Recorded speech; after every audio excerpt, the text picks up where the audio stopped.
Now on Denver 7 News at 5 a.m., a 22-year-old Colorado student killed in a crash in West Texas is being remembered for his passion for sports, school, and life. He packed more in 22 years than most people pack in 92 years. Now investigators are revealing who was behind the wheel in the deadly crash. Firefighters in Kyiv putting out flames at an apartment complex shelled by Russian troops. It's the latest attack on civilians in Ukraine. Now President Biden is getting ready to tell China's president to stay out of it and give no aid to Vladimir Putin. March Madness is breaking hearts and brackets. The CSU Rams are already out of the big dance after a disappointing loss to Michigan. The team's head coach and star player, though, are looking to next season, so we'll hear from them. Also, the CU Buffs women's team is ready to prove themselves. We'll talk to the players before they take on Creighton later this morning. Thanks for joining us. I'm Nicole Brady. And I'm Jessica Crawford. After a slush fest of a morning commute yesterday, we're drying out a little bit and warming up across the front range. Lisa Hidalgo with your weekend forecast. Yeah, it's going to be a pretty nice weekend. Right now, chilly though. As soon as skies cleared out overnight, those temperatures really started to drop. It's 19 in Denver. Feels like just 7, so you're going to see some single-digit wind chills out there early on, but you can see clear skies. Lots of sunshine in store this morning, and things are going to warm up a lot faster. We'll be finally above freezing by about 10 o'clock, low 40s by lunch, and then we'll tack on another 8 to about 10 degrees by this afternoon. Highs will be right around 50 here in town. So quite a bit warmer over the eastern plains. In the mountains, you're going to find more 30s right in through the ski resorts, but sunshine there. Now at this point, everything is dry. We are tracking more snow. It's going to hit the mountains starting Sunday. We'll see more snow down here on Monday. It is March, typically our snowiest month. We'll show you where we stand so far this season after yesterday's storm collect coming up.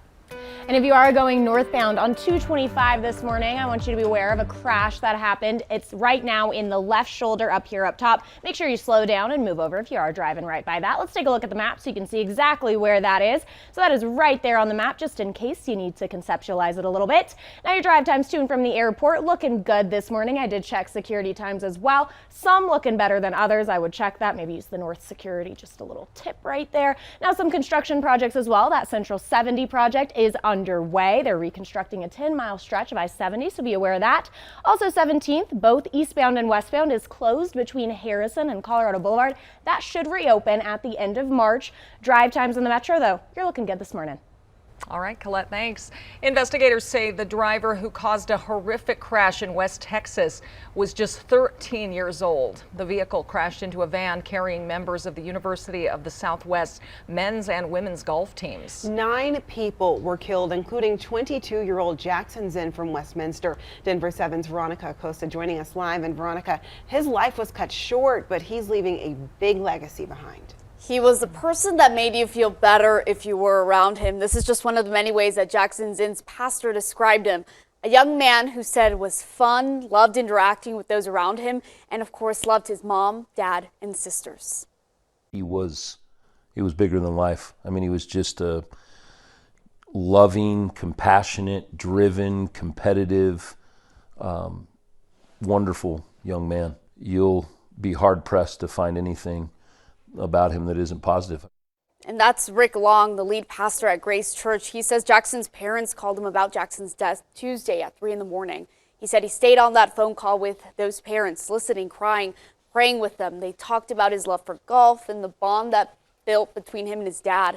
Despite being broken about Jackson's death, Long said the family took the time to reminisce about their son and brother. And now he said it's time for his ministry to take a step up to support Jackson's family as they navigate what comes next. Because he said the real challenge in loving people comes after the memorial. And that memorial service, it's being planned for Jackson at Grace Church. That's going to be over in Arvada, and that'll be held this weekend.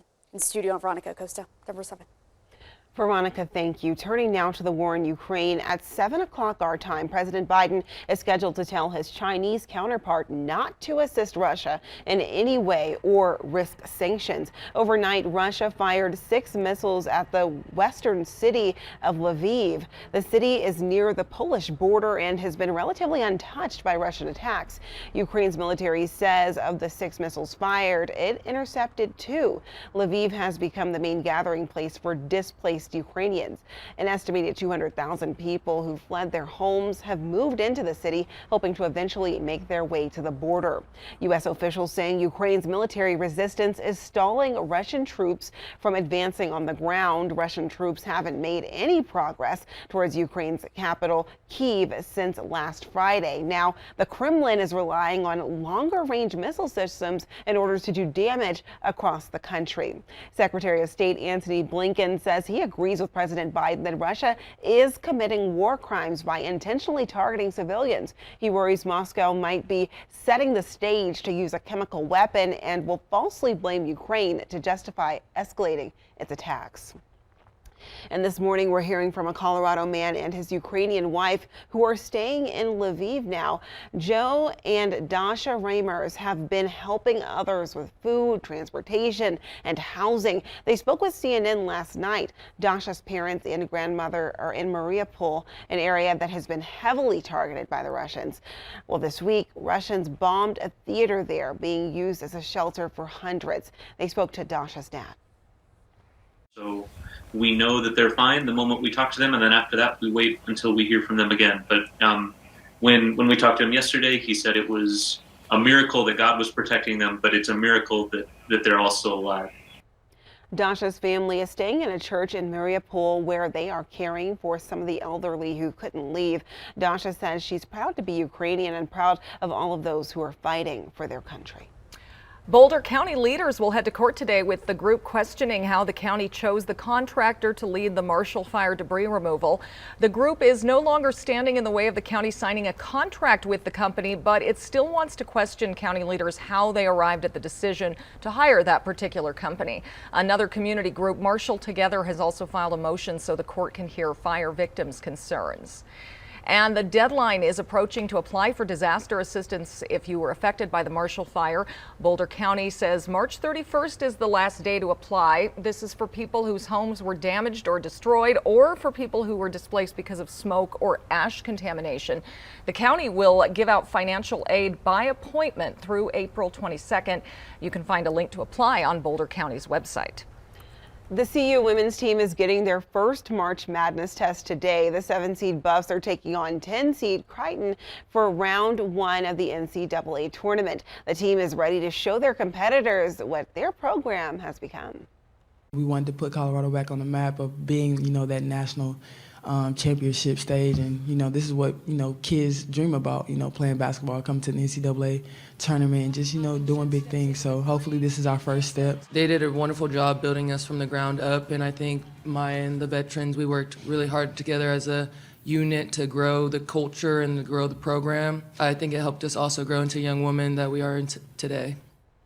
Tip-off is at 11:30 this morning from Carver Hawkeye Arena in Iowa. Unfortunately, the CSU Rams are out in the first round. The Rams originally led Michigan by 7 points at the half, but the Wolverines found their stride in the second half. CSU's season came to a crashing halt with a 75-63 loss. The team's head coach was still able to find a silver lining, though.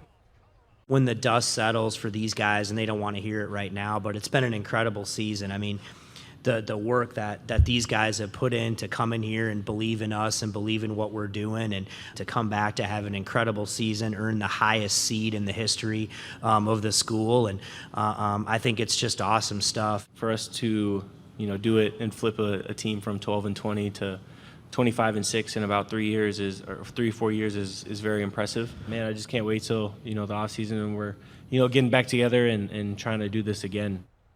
Here's an upset that busted a lot of brackets. Number 2 seed Kentucky got knocked out of the first round by St. Peter's University. The Peacocks became the 10th ever number 15 seed to eliminate a number 2 seed from the tournament. Now, if you're wondering, St. Peter's is a private Jesuit university in Jersey City, New Jersey. The team's next opponent is 7 seed Murray State University from Kentucky tomorrow night. That's why I don't do brackets anymore, because there's always an upset like that in the first round. Well, we're 1 month away from the tax deadline. If you still haven't filed, we are breaking down 3 credits that could get you an even bigger refund. And I'm wrapping up our spring break staycation series with a familiar favorite, the new attractions coming to the Denver Zoo.